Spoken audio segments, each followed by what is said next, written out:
Islamic lifestyle. মূলত ইসলামই একটা lifestyle. Islam is not merely a set of beliefs and rituals. Rather, it's a lifestyle. Islam নিজেই একটা lifestyle that emphasizes justice, spirituality, integrity and modesty. আপনি যদি নিতে চান আপনাকে পুরোটাই নিতে হবে, তাহলে কাটছাট করার সুযোগ নেই। এটা হচ্ছে প্রথম first and foremost reminder tonight যে ইসলাম একটা টোটাল প্যাকেজ, একটা কমপ্লিট প্রোগ্রাম, একটা হোলিস্টিক প্রোগ্রাম। এখানে পিক এন্ড চুজ করতে পারবো না আমরা। আপনি যদি আমাকে ইসলামী লাইফস্টাইলের উপরেই সেমিনারে কথা বলতে বলেন, I must say you have to take the entire package, পুরোটাই আপনাকে নিতে হবে। এই আইডিয়াটা ক্লিয়ার হয়েছে আমাদের সবার কাছে? সবার কাছে ক্লিয়ার তো? তাহলে পিক এন্ড চুজ করবো নাকি? শুনি নাই সবার কাছ থেকে। পিক এন্ড চুজ করা যাবে? কাটছাট করা যাবে? কিছু কিছু রুলস এন্ড রেগুলেশন আমার খুব ভালো লাগে, আমার জন্য খুব সুবিধা হয়, ওইটা নিলাম, বাকিগুলা কাটছাট করে দিলাম। তার মানে সহজভাবে পার্ট টাইম মুসলিম হওয়ার কোনো সুযোগ নেই, হলে ফুল টাইম হতে হবে। কাস্টমাইজড ইসলামের কোনো সুযোগ নেই, টোটাল প্যাকেজটাকে আমার অ্যাডাপ্ট করতে হবে। এটা হচ্ছে ইসলামিক লাইফস্টাইল। তো আজকের এই সেমিনারে আমি কিছু ট্রেটস বা the core values of Islamic lifestyle আপনাদের সাথে শেয়ার করবার চেষ্টা করব, যাতে করে ব্যাপারটা আরও ক্রিস্টাল ক্লিয়ার হয় যে আসলে what is Islamic lifestyle all about. আসলে এটা কি, কিভাবে এটা আমরা অ্যাডাপ্ট করব, কিভাবে এটার সাথে নিজেকে খাপ খাওয়াবো, কিভাবে এটা আমরা প্র্যাকটিস করব। তাহলে প্রাথমিক কথা অলরেডি ডান, যে কাটছাট আমরা করব না, পিক অ্যান্ড চুজ করব না, টোটাল প্রোগ্রামটাই আমরা নেওয়ার চেষ্টা করব। তো এখন আমরা কিছু কোর ভ্যালিউজের কথা বলবো, যেগুলো দিয়ে ইসলামিক লাইফস্টাইলের মূল ধরনটা আমাদের কাছে ক্লিয়ার হবে। ইসলামিক লাইফস্টাইলের কথা যদি আমাদেরকে বলতে হয়, প্রথম যেই ট্রেট, যে ক্যারেক্টারিস্টিক্স বা ভ্যালিউর কথা আমাকে বলতে হবে, সেটা হচ্ছে দ্য কনসেপ্ট অফ হালাল অ্যান্ড হারাম। ইফ দেয়ার ইজ নো হালাল অ্যান্ড হারাম, there is no Islamic lifestyle, for sure I am telling you. যদি হালাল হারাম না থাকে, এটা যদি আমরা মেনটেন না করি, এটা কোশ্চিন কালো ইসলামিক লাইফস্টাইল হবে না। আপনাকে হারাম থেকে যোজন যোজন দূরে থাকতে হবে, আর হালাল দিয়ে জীবনটাকে সাজাতে হবে। কারণ যেখানেই হালাল সেখানেই বারাকা। রিপিট, আমি আবারও বলছি, যেখানেই হালাল সেটার মধ্যে কি? হারামে কোনো বারাকা আছে? হারামে আছে অস্থিরতা, সাময়িক উন্মাদনা, এর ভেতরে বারাকা নাই। হালালের ভেতরে আল্লাহ তাআলা বারাকা ঢুকিয়ে দিয়েছেন। আচ্ছা আপনারা বলুন তো, গরুর গোশত খাওয়া এটা হালাল না হারাম? হালাল। কুকুরের গোশত খাওয়া হালাল না হারাম? আচ্ছা, গরু বছরে বাচ্চা দেয় কয়টা? গাভী? আচ্ছা, একটা। কুকুর দেয় কয়টা? কয়টা? 7টা, 8টা, 10টা? ফ্যামিলি প্ল্যানিং নাই তো? দেদারসে দিচ্ছে। আচ্ছা, গরু হালাল, কুকুর হারাম। গরু বাচ্চা দেয় কয়টা? কুকুর দেদারসে দিচ্ছে। তারপরেও বলেন, আমাদের এই যে বাংলাদেশে আমাদের কুরবানির ঈদে লক্ষ লক্ষ গরু জবাই হয়, বিয়ের অনুষ্ঠানগুলোতে এত গরুর গোশত আমরা খাই, প্রতিদিনের চাহিদা মেটানোর জন্য তো কত গরু কুরবানি করা হয়। এরপরেও বলেন, বাংলাদেশে গরু বেশি না কুকুর বেশি? সবাই বলেন, গরু বেশি না কুকুর বেশি? কারণ কি? হালাল। কারণ কি? এই হালালে বরকত ঢুকিয়ে দিয়েছে কে? তাহলে if there is no concept of হালাল অ্যান্ড হারাম, there is no Islamic lifestyle. প্রথম core value of Islamic lifestyle হচ্ছে আপনাকে হালাল দিয়ে আপনার জীবনকে সাজাতে হবে। লা ইয়াদখুলুল জান্নাতা জাসাদুন গুযিয়া বিল হারাম। হারাম খেয়ে বর্ধিষ্ণু যে দেহ, সে দেহ আল্লাহর জান্নাতে প্রবেশ করবে না। মানে whatever you consume, it should be হালাল। এটা হালাল হইতে হবে। শুধু যেটা আপনি খাচ্ছেন এটাই না, কুলু মিম্মা ফিল আরদি হালালান তাইয়্যিবা, আল্লাহ তাআলা বলেছেন যেটা কনজিউম করবো হালাল হবে, হালাল হতে হবে।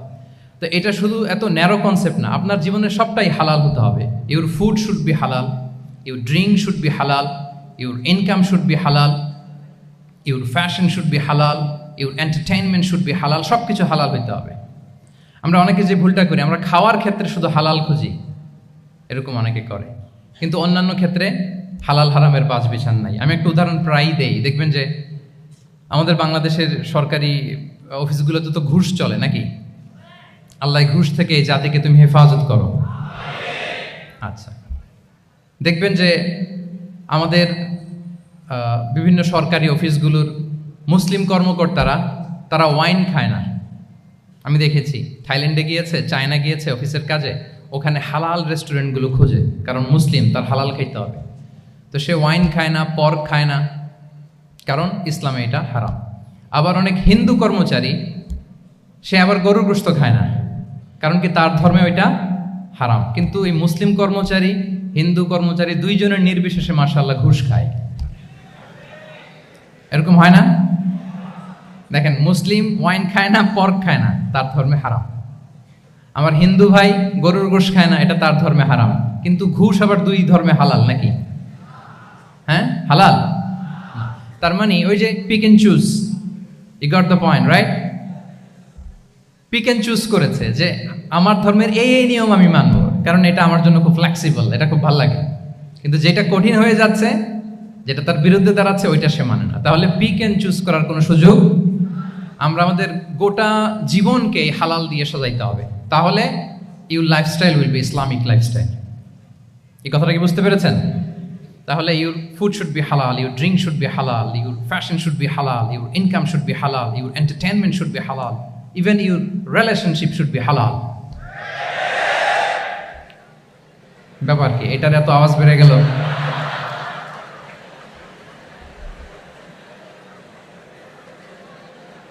এটা কমন পড়ে গেছে নাকি?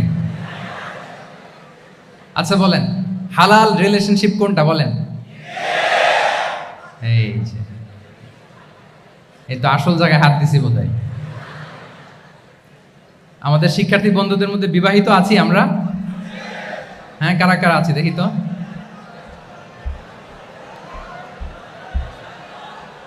দেখি দেখি, মাশাআল্লাহ মাশাআল্লাহ, ঠিক আছে ঠিক আছে।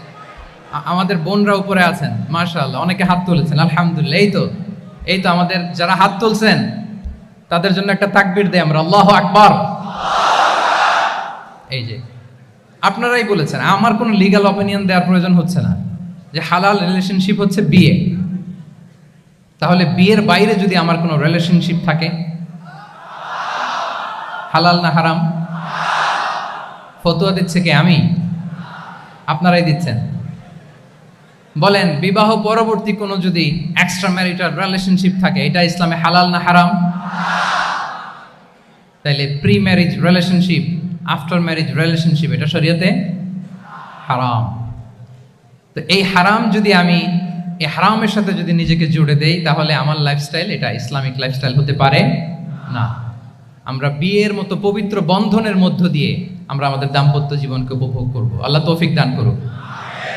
এই যে অনেকে হাত তুলে ফেলছে, মাশাআল্লাহ, তার মানে সেকেন্ড ইয়ারে আছে, ফার্স্ট ইয়ারে আছে, থার্ড ইয়ারে আছে, আলহামদুলিল্লাহ, হালাল রিলেশনশিপে তারা গিয়েছে, মাশাআল্লাহ। তাহলে হালাল এন্ড হারামের ব্যাপারে যদি আমরা বলি, আমাদের পুরো জীবনের প্রতিটি অঙ্গন আমরা হালাল দিয়ে সাজাবো। কি বলেন? পারা যাবে তো ইনশাআল্লাহ? হারামের সাথে আমাদের কোনো সম্পর্ক আছে? হ্যাঁ, আমরা সবকিছু হালাল দিয়ে সাজাবো তো? হারামকে আমরা না বলে দিব, না, নো। আজকের এই জহির রায়হান মিলনায়তন, না এটা কি নাম? জহির রায়হান মিলনায়তনের এই হলরুম থেকে হারামকে আমরা লাল কার্ড দেখাই দিলাম। কি বলেন? হারামকে আমরা নো বলবো, আওয়াজ করে বলুন, নো। ওকে, নো টু হারাম। তাহলে দ্য কনসেপ্ট অফ হালাল এন্ড হারাম আশা করি আমাদের কাছে ক্লিয়ার। আমরা হালাল দিয়ে নিজেদের জীবনকে সাজাবো, হারামের সাথে আমাদের কোনো সম্পর্ক নাই। তাহলে একটা ট্রেড আমরা শেয়ার করলাম, একটা কোর ভ্যালু শেয়ার করলাম, যে আমরা যদি হালাল মেনটেন করতে পারি আমাদের জীবনে, এটা হচ্ছে one of the core values of Islamic lifestyle. 2 নম্বর হচ্ছে, ইসলামিক লাইফস্টাইলটা বেসিকলি এটা একটা প্রোডাক্টিভ লাইফস্টাইল। মানে ইসলামী লাইফস্টাইল আমাদেরকে প্রোডাক্টিভ হতে উদ্বুদ্ধ করে। আপনার দিন শুরু হবে অনেক সকালে, প্রোডাক্টিভিটি নিয়ে অনেক লম্বা আলোচনা করা যেতে পারে। আমি ছোট্ট একটা পয়েন্ট যদি আজকের এই হলরুমের শেয়ার করি প্রোডাক্টিভিটি নিয়ে, যে ইসলামিক লাইফস্টাইল হচ্ছে আপনি একেবারে সকাল সকাল আপনার দিন শুরু করবেন। Early to bed and early to rise makes a man healthy wealthy. সবাই তো শিখেছি এটা, যে আগে আগে ঘুমোতে যাও, আগে আগে ঘুম থেকে জাগো, তুমি ধনী হবে, তারপর তুমি প্রজ্ঞাবান হবে, তুমি সুস্বাস্থ্যের অধিকারী হবে। এটা হচ্ছে ইসলামিক লাইফস্টাইলের একটা কোর ভ্যালিউ। সকাল সকাল দিন শুরু করা, মানে সানরাইজের আগে আমার সকাল শুরু হবে। কাজী নজরুলের যে কবিতা, সূর্যি মামা জাগার আগে উঠবো আমি জেগে, পড়েছি আমরা সবাই, কিন্তু হয়তো মানা হয় না। তো এই যে সকাল সকাল ঘুম থেকে ওঠা, এটা যদি আপনার মধ্যে না থাকে, এটা ইসলামিক লাইফস্টাইল হতে পারে না। You must be a morning person. সকাল সকাল উঠতে হবে। আপনার সময় এমনভাবে মেনটেন করবেন আপনি যে সকাল সকাল ফজরের পর থেকে আপনি অ্যাক্টিভ। তার মানে you have to wake up early, you have to sleep early. একজন মর্নিং পারসন যদি না হন, এটা ইসলামিক লাইফস্টাইল হবে না। এর কারণ আল্লাহ রাসূল সাল্লাল্লাহু আলাইহি ওয়া আলিহি ওয়াসাল্লাম আমাদেরকে সকালে জেগে থাকার ব্যাপারে ইন্সপায়ার করেছেন, এবং তিনি দোয়া করেছেন এই উম্মার জন্য স্পেশালি, যে এই সময়টা এটা ফুল অফ বারাকা, ফুল অফ ব্লেসিংস। তিনি দোয়া করেছেন, আল্লাহুম্মা বারিক লি উম্মতি ফি বুকুরিহা। আল্লাহ এই উম্মতের বুকুরটা, মানে সকালের সময়টা, লেটস সে সানরাইজের পরে ৩-৪ ঘন্টা, এই সময়টাকে আল্লাহ আপনি বরকত দিয়ে ভরে দেন। এই সময়টাতে ঘুমানো যাবে না, এটা হচ্ছে বরকতের সময়। এবং আল্লাহ রাসূল সাল্লাল্লাহু আলাইহি সাল্লাম যদি কোনো সামরিক অভিযান প্রেরণ করতেন, এই টাইমে প্রেরণ করতেন, এই বুকুরের টাইমে। এবং সাহাবারা তাদের কোনো ট্রেড ক্যারাভান, ব্যবসায়িক কাফেলা যখন সেন্ড করতেন, এই টাইমটাতে সেন্ড করতেন, কারণ এই টাইমটাতে বারাকা। তো এখন নিজের সাথে মিলিয়ে নেন যে এই টাইমটাতে আমরা কি করি। আমি জানি না আপনাদের কি অভ্যাস। আমি এসে তো শুনলাম যে জাহাঙ্গীরনগর বিশ্ববিদ্যালয়ে নাকি যতজন শিক্ষার্থী, মানে ততজনের জন্য এখানে আবাসনের ব্যবস্থা আছে। বাংলাদেশের কোনো ইউনিভার্সিটিতে নাকি এটা নেই। আলহামদুলিল্লাহ, অসাধারণ প্রিভিলেজ, এখানে অনেক সুন্দর সুযোগ। তো এখন বলেন, আপনাদের সকালের রুটিন কি বলেন? ঘুমিয়ে থাকেন না জেগে থাকেন? হ্যাঁ, আচ্ছা, ফজরের পরে আমরা ঘুমাই কারা কারা দেখি? সর্বনাশ। আচ্ছা ঠিক আছে, হাত নামান। আচ্ছা, ফজরের পরে আমরা একটু এক্সারসাইজ করি, পড়াশোনা করতে বসি কারা কারা? মাশাআল্লাহ, আছে কিছু, ঠিক আছে, হাত নামান। এবার 2 বারের 1 বারও যারা হাত তুলেননি তারা হাত তুলেন। আপনারা কি করেন? এইটা হ্যাঁ, ডিভাইস। সম্মানিত সুধী মণ্ডলী, আল্লাহুম্মা বারিক লি উম্মতি ফি বুকুরিহা। আপনারা আমাকে এনেছেন ইসলামিক লাইফস্টাইল নিয়ে বলতে, তো আমাকে বলতেই হবে। ফজরের পরে ঘুমানো চলবে। প্রথমে আমরা হারামকে না বলে দিলাম, এবার আমরা না করে দিব কোনটাকে? হ্যাঁ, ফজরের পরে আজকে থেকে কোনো ঘুম চলবে। যদি আপনি চান, একটু দূরে সরাইতে হবে, যে ড্রোনগুলো একটু দূরে সরাইতে হবে। ফজরের পরে আজকে থেকে আমি এখানে জবরদস্তি করব না, শুধু আপনাদের সামনে আমি প্রেজেন্ট করছি। যদি সেমিনারের যে টপিক নিয়ে আপনারা শুনতে এসেছেন, এটা যদি আপনি অ্যাডাপ্ট করতে চান, অনুশীলন করতে চান, হ্যাঁ, ফজরের পরে আজকে থেকে কোনো ঘুম চলবে। এই সময়টাতে অনেক বারাকা আছে। তো কি করতে হবে? এটার জন্য আগে আগে ঘুমোতে হবে। কি বলেন? অনেকে ফজরের এই বরকতময় সময়টা তারা ঘুমাতে ঘুমাতে মিস করে। এর কারণ দেরিতে ঘুমোতে যাওয়া। আগে আগে ঘুমানোর অভ্যাস করতে হবে, কিন্তু আগে তো ঘুম আসে না, তাই না? এই যে ডিভাইস আমাদেরকে ঘুমাতে দেয় না, আমাদের শান্তির ঘুম কেড়ে নিছে এই ডিভাইস। এই ডিভাইস অ্যাডিকশন, স্ক্রিন আসক্তি, এই স্ক্রিন আসক্তি আমাদের শান্তির ঘুমকে কি করেছে? কেড়ে নিয়েছে। আল্লাহ তাআলা রাতকে বানিয়েছেন ঘুমের জন্য। ওয়াজআলনা লাইলা লিবাসা। লিবাস মানে আবরণ। আমি রাতকে বানিয়েছি পোশাকের মতো আবরণ করে, যে আবরণ রাত্রিবেলা নিঝুম নিস্তব্ধ অন্ধকার দিয়ে ছেয়ে দেয়। ফলে মেলাটিন নামে একটা হরমোন নিঃসরিত হয়, আমাদের ঘুম ঘুম ভাব আসে। ঘুমের জন্য আল্লাহ তৈরি করেছেন রাতকে। এরপরে আল্লাহ তাআলা বললেন, ওয়াজআলনা নাহারা মাআশা। আর দিনকে বানিয়েছি আমি প্রাণ চঞ্চল করে, দিনে আমরা কাজ করব। তাহলে রাতে আগে আগে ঘুম, আর দিনের বেলা আল্লাহ তাআলা আমাদেরকে কাজ করার জন্য সৃষ্টি করেছেন। কিন্তু এই সাইকেলটাকে আমরা ঘুরাই ফেলছি। রাতে যত দেরি করে আপনি ঘুমাবেন, সকালে ঠিক তত দেরি করে আমাকে উঠতে হয়, ঠিক কিনা বলেন? তাহলে ফজরের পর বকুর পিরিয়ড অফ টাইমটাকে কাজে লাগাতে হলে রাতে আমাদেরকে আগে ঘুমাতে যেতে হবে। রাতে কি করতে হবে? আগে ঘুমোতে যেতে হবে। তাহলে 1 নম্বরে কি বললাম? কনসেপ্ট অফ হালাল এন্ড হারাম। 2 নম্বরে বললাম প্রোডাক্টিভিটি। ইসলামিক লাইফস্টাইল হচ্ছে একটা প্রোডাক্টিভ লাইফস্টাইল। এটা মেনটেন করতে হলে প্রোডাক্টিভিটির অনেক কথা, একটা কথা হচ্ছে সকাল সকাল আপনার দিন শুরু করুন। কি পারা যাবে তো ইনশাআল্লাহ? সবাই একসাথে পড়ে ইনশাআল্লাহ। এই যে আমাদের দেরি করে রাতে ঘুম আসে, স্ক্রিন আসক্তি, এই ডিভাইস আমাদের আরামের ঘুম কেড়ে নিছে কেন জানেন? এর কারণ হচ্ছে আল্লাহর দেয়া যে ফিতরাত, এই ফিতরাতকে আমরা উল্টে দিয়েছি। ফিতরাত শব্দটার সাথে আপনাদের পরিচয় আছে? হ্যাঁ, the innate characteristics of a human being. একটা মানুষের যে ক্যারেক্টারিস্টিক্স, যে ইননেট স্বভাব দিয়ে আল্লাহ তাআলা তৈরি করেছেন, নেচার, এটাকে আরবিতে বলে ফিতরাত।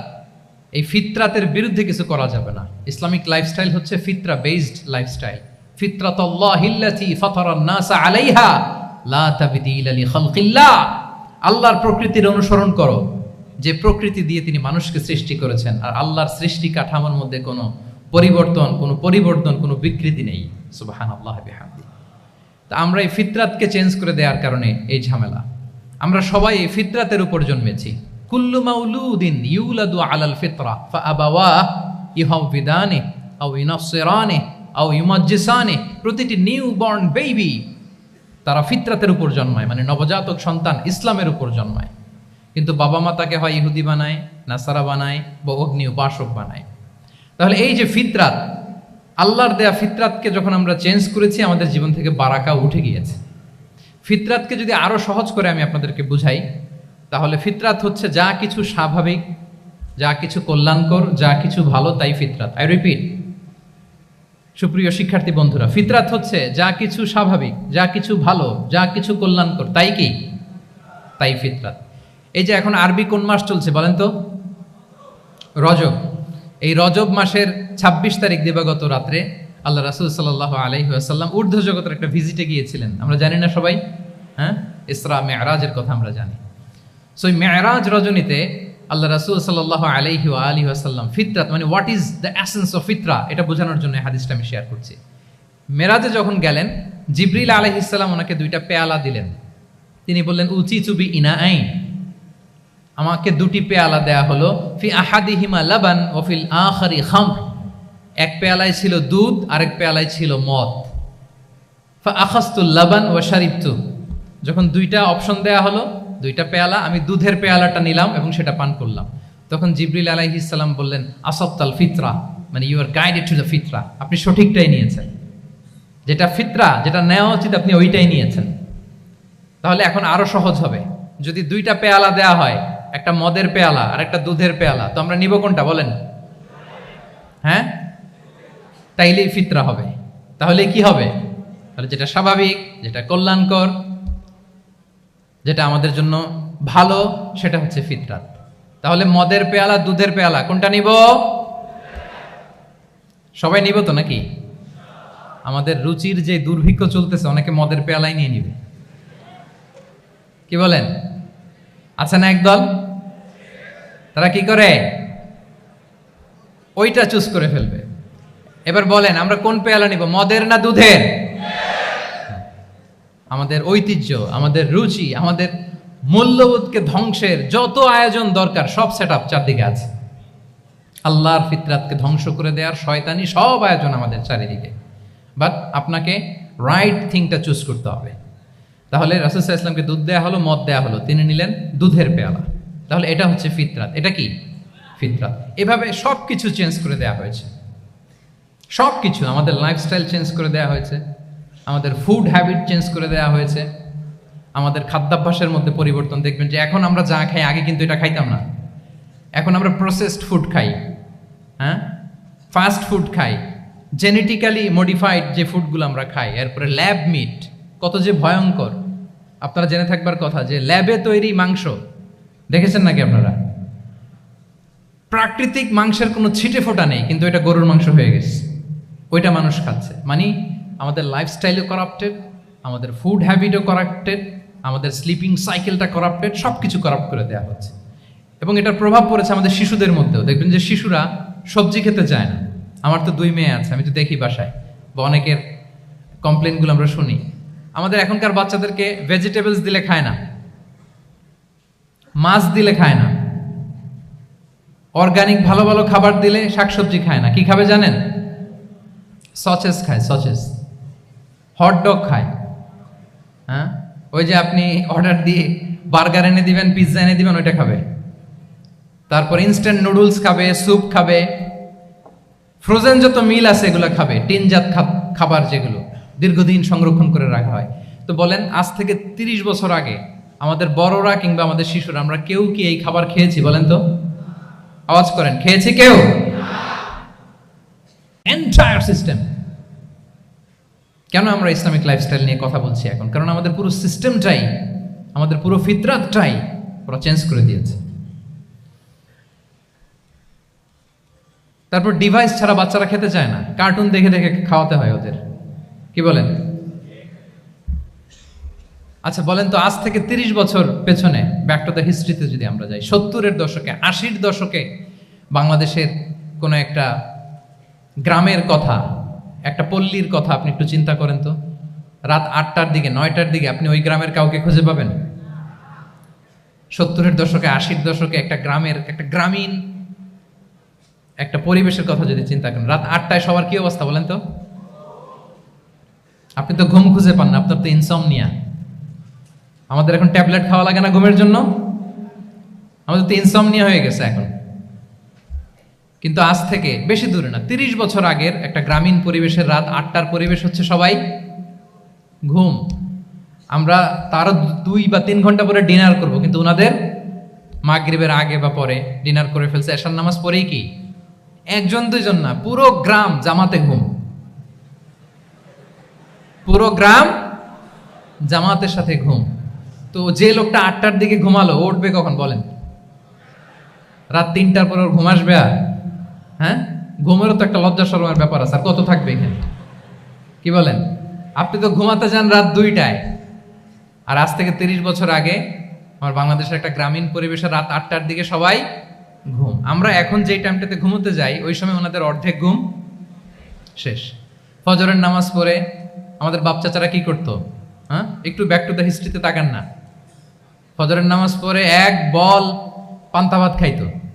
আমরা তো এখন এতটুকু খাইলে আমাদের এটা বার্ন করার জন্য দৌড়াইতে হয় 5 কিলো, জিমনেশিয়ামে যাইতে হয়, কত আয়োজন, কত ওয়ার্কআউট করা লাগে।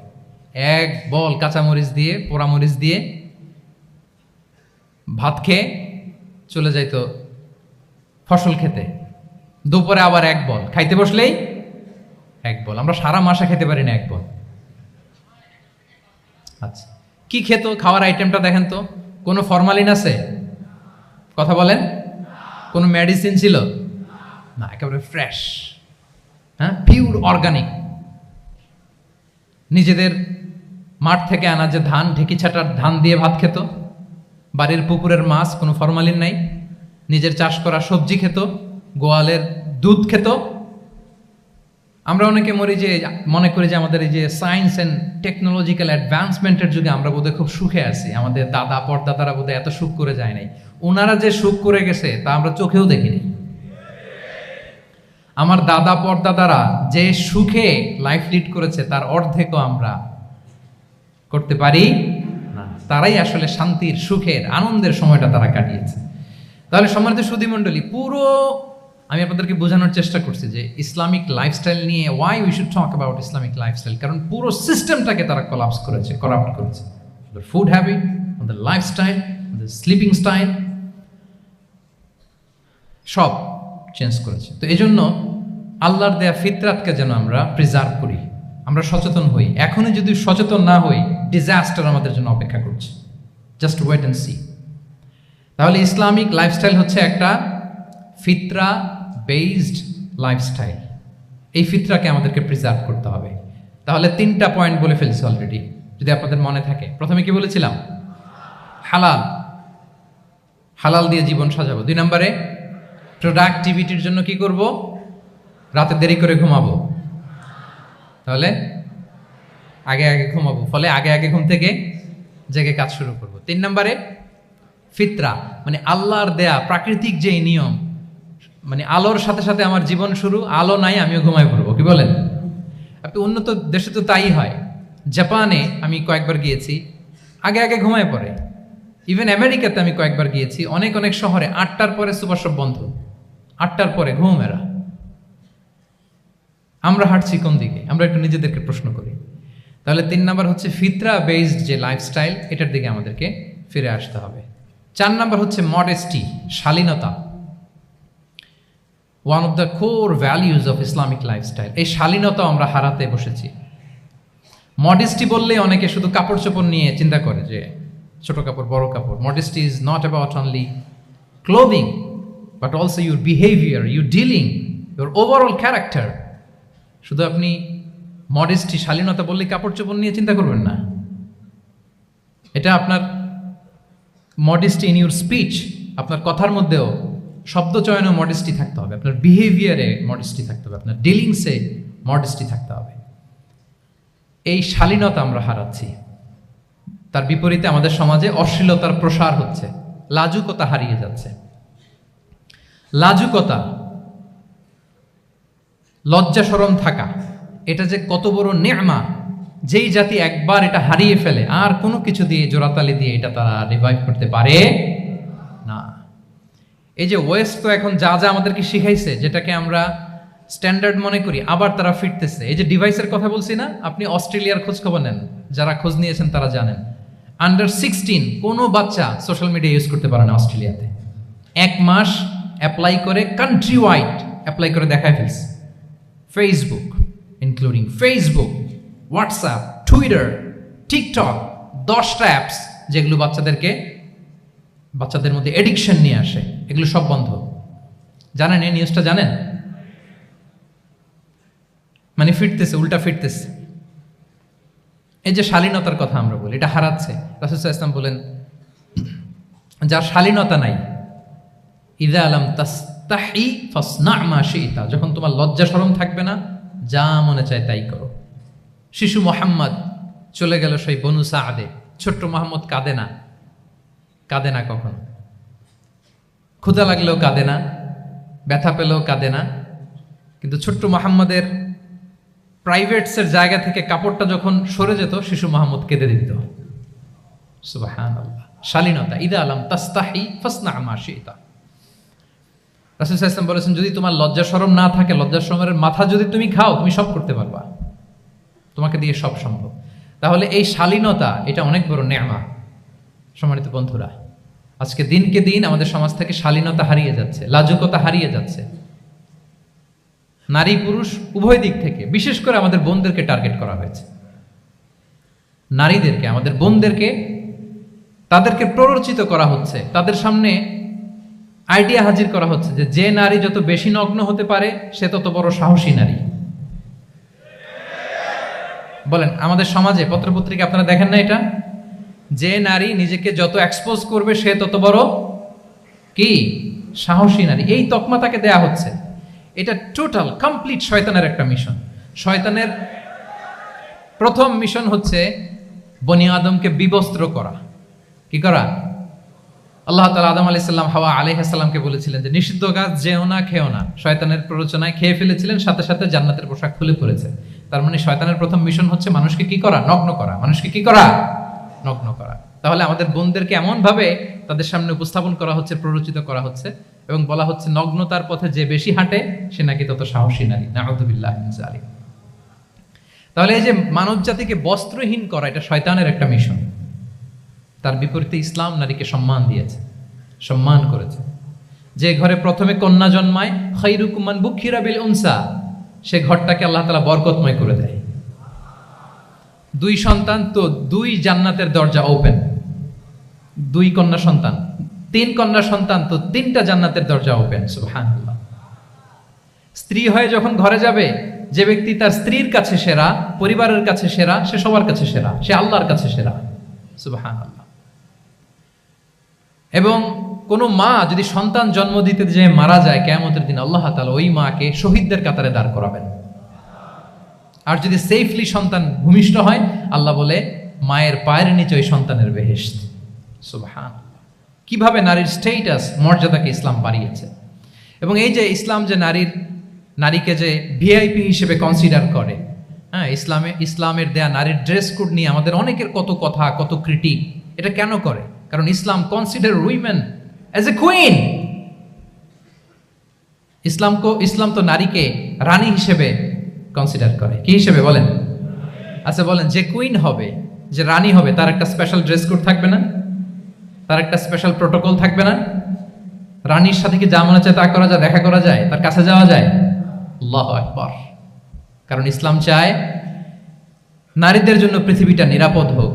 ইসলাম চায় নিজ গৃহে বা কর্মক্ষেত্রে নারীরা নিরাপদ থাক। ইসলামের যত ভ্যালিউজ আছে, যত রুলস এন্ড রেগুলেশন আছে, এটা আমাদের ভালোর জন্য, মানব জাতির কল্যাণের জন্য।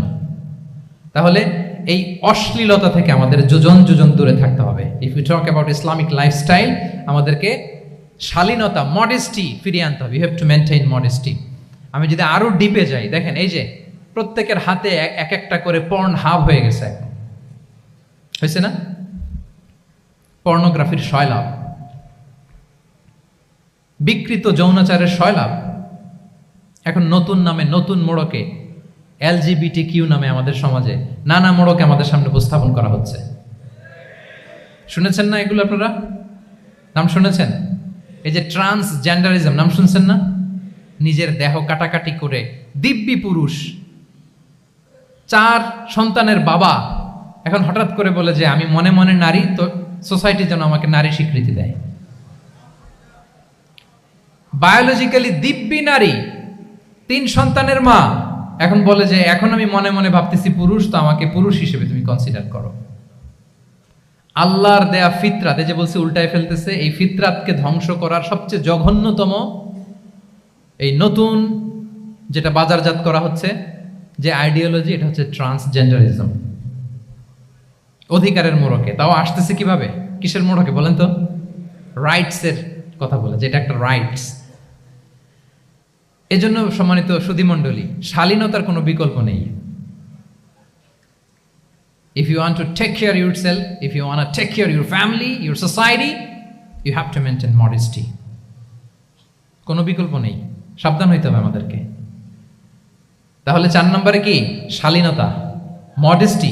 শালীনতা হচ্ছে ইসলামিক লাইফস্টাইলের ভূষণ। এখন পরিকল্পিতভাবে এই শালীনতার কবর রচনা করা হচ্ছে আমাদের সমাজে। আপনারা কি রাগ করতেছেন? কথা ক্লিয়ারলি বুঝতে পারতেছেন? আমি যদি রয়ে সয়ে কথা বলি তো বুঝতে পারবেন আপনারা? ক্লিয়ারলি মেসেজগুলো আমি আপনাদের সামনে পৌঁছে দিচ্ছি। তাহলে কয়টা গেল? 4টা। হালাল, প্রোডাক্টিভিটি, প্রিজার্ভিং ফিতরা এন্ড ফাইনালি মডেস্টি, 4টা কাভার। 5 নম্বরে হচ্ছে ইসলামিক লাইফস্টাইল যদি আমরা মেনটেন করি, we must have to be optimistic, hopeful, আশাবাদী হইতে হবে। মুমিনের ডিকশনারিতে হতাশা নেই, আমরা হতাশ হই না, আমরা নিরাশ হই না, আমরা ভরসা রাখি এক মহান সত্তার উপর। আওয়াজ করে বলুন, তিনি কে? শয়তানের মিশন হচ্ছে আমাদেরকে হতাশ বানানো। আমি স্টেজে ওঠার আগে সম্মানিত স্যার বলতেছিলেন যে আপনি একটু আশাবাদী করবেন আমাদের নারী শিক্ষার্থীদের ব্যাপারে, আমাদের ছেলে শিক্ষার্থীদের কয়েকটা ইস্যু স্যার বললেন যে কিছু ফ্রাস্ট্রেশন তাদের মধ্যে কাজ করে। আজকে আপনাদের ডিকশনারি থেকে ফ্রাস্ট্রেশনকে একেবারে অমিট করে দিয়ে যাব। বলেন, বিশ্বাসীদের ডিকশনারিতে হতাশা বলে কোনো শব্দ আছে? ফ্রাস্ট্রেশন আছে? কারণ শয়তানের মিশন হচ্ছে আমাদেরকে হতাশ বানানো। কি বানানো? শয়তান আমাদেরকে আশাবাদী করতে চায় না, সে চায় আমরা যেন হতাশ হই। আমি ভুল করেছি, পাপ করেছি, অন্যায় করেছি, তো শয়তান সেই পাপের সাগরে আমাকে হাবুডুবু খাওয়াতে চায়, বলে আর অনেক ভুল হয়ে গেছে, অনেক দূর তুই চলে এসেছিস, আর আল্লাহ তোকে ক্ষমা করবে না, থাক এখানেই থাক, করতে থাক। এরকম শয়তান টেম্পটেশন দেয়, প্রভোকেশন করে। কিন্তু শয়তান জানে না যে আল্লাহর রহমতের দরিয়া কত বড়। শয়তানের মিশন হচ্ছে আমাদেরকে হতাশ বানানো, আর আল্লাহর বাণী আমাদের হৃদয়ে আশা জাগায়, আশাবাদী করে তোলে। আল্লাহর এই কিতাবের, কোরআনের প্রতিটি আয়াতে পরতে পরতে পাবেন আপনি মোটিভেশন, ইন্সপিরেশন। আল্লাহু আকবার। লা তাহজান ইন্নাল্লাহ মা'ানা। মনকে তুমি বুঝিয়ে বলো আল্লাহ আছেন আমার সাথে। জাহাঙ্গীরনগর বিশ্ববিদ্যালয়ের আমার সুপ্রিয় শিক্ষার্থী বন্ধুরা, এই বাক্যটি নিজের জীবনের জন্য, নিজের জীবনের সাথে সেট করে নেন। মনকে তুমি বুঝিয়ে বলো আল্লাহ আছেন আমার সাথে। বিপদে আপদে, আমাদের লাইফে আপস এন্ড ডাউনস থাকে, সব মুহূর্তে আমরা এই কথাটা খেয়াল করব যে কেউ যদি আমাকে হেল্প করার জন্য নাও থাকে, এক মহান সত্তা আছে, তিনি কে? আল্লাহ রাসূল সাল্লাল্লাহু আলাইহি ওয়াসাল্লাম আবু বকর রাদিয়াল্লাহু তাআলা আনহু গারে সাউরে হিজরতের রাতে লুকিয়ে আছেন। কুরাইশরা খুঁজতেছে, আবু বকর রাদিয়াল্লাহু তাআলা আনহু তটস্থ, না জানি ধরা পড়ে যাই। তিনি বলছেন কুরাইশরা আমাদের এত পাশ দিয়ে যাচ্ছে, একটু মাথা নিচু করলে দেখে ফেলবে আমাদের। রাসূল সাল্লাল্লাহু আলাইহি ওয়াসাল্লাম বললেন যে ভয় পেও না। আবু বকর তুমি কি ভেবেছো আমরা এখানে গুহাতে দুইজন? না না, এই গুহায় আমরা দুজন নই, আমাদের সাথে একজন মহান সত্তা আছে। তিনি কে?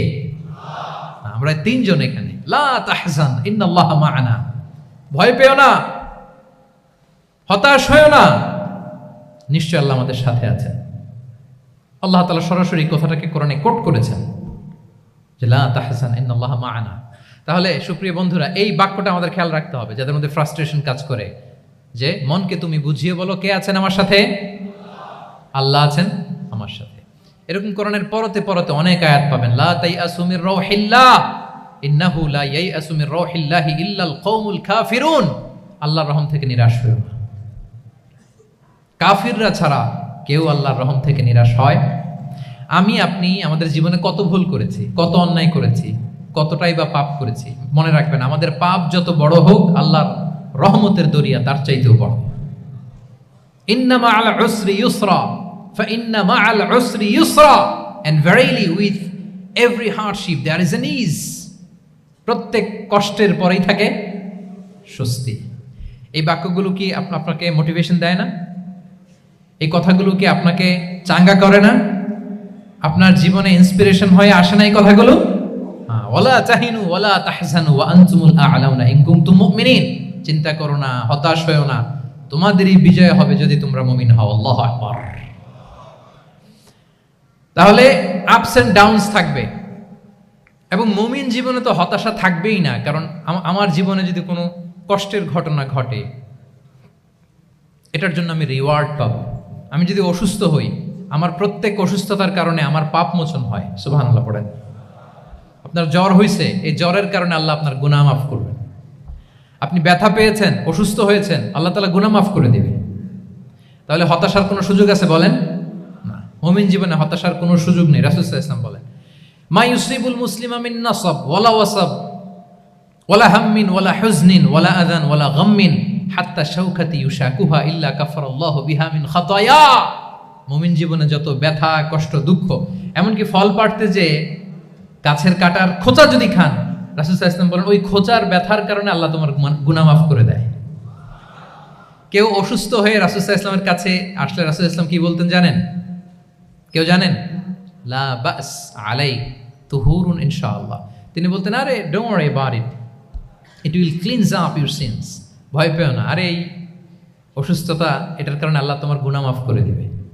সুবহানাল্লাহ। তাহলে অসুস্থ ব্যক্তি আর উজ্জীবিত হতো না? রাসূল সাল্লাল্লাহু আলাইহি ওয়াসাল্লাম অসুস্থ ব্যক্তিকে দেখলেই মাথায় হাত বুলিয়ে দিতেন, দোয়া করতেন, আল্লাহুম্মা রাব্বান নাস আযহিবিল বাস ইশফি আনতা শাফি, দোয়া করে দিতেন। আর বলতেন, আরে ভয় পেও না, এই অসুস্থতা তোমার গুনাহ মাফ করে দিচ্ছে। তাহলে অসুস্থতার মধ্যেও তারা উজ্জীবিত হতো। আমরা মানুষকে আশাবাদী করব, ভয় দেখাবো না।